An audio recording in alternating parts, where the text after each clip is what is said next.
100 करोड़ का देश, संकट आते हैं लेकिन किसी संकट के समय नेतृत्व दिशाहीन हो, असहाय हो, निराश हो, तब संकट बहुत गहरा हो जाता है। 125 करोड़ का देश आज निराशा की गर्त में डूबा हुआ है।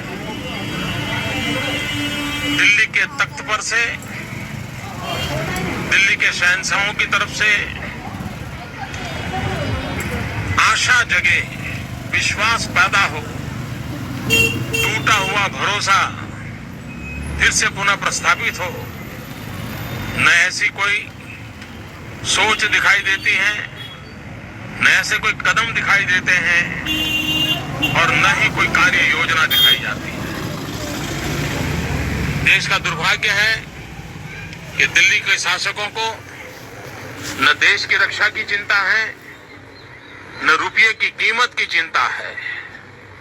उन्हें अगर चिंता है तो कुर्सी बचाने के कार्यक्रमों की चिंता है।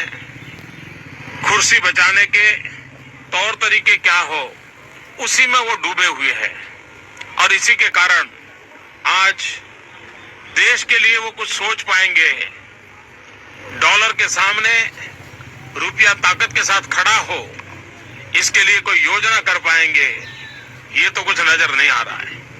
पिछले 3 महीने में जिस तेजी से रुपये की कीमत टूटती गई है, गिरावट आई है, और दूसरी तरफ 3 महीने में सरकार की तरफ से एक भी कदम लिया गया हो, ऐसे कोई संकेत नजर नहीं आ रहे। और तब जाकर के देश को चिंता होना बहुत स्वाभाविक है। और एक बार रुपया गिरता चला जा रहा हो तो दुनिया की आर्थिक शक्तियां इसका भरपूर फायदा उठाती है। उसको भी रोकने में दिल्ली की सरकार पूरी तरह विफल गई है। पिछले 5 साल से लगातार हम सुनते आए हैं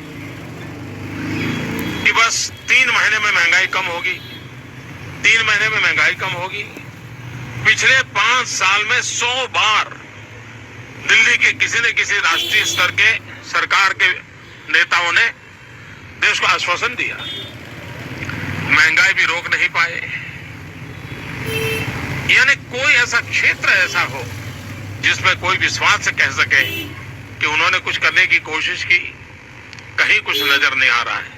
और तब जाकर के कल्पना के बाहर का बहुत बड़ा संकट आज देश के सामने खड़ा हुआ है। सर, जिस तरह से आपने बताया, My personal loan 10 लाख तक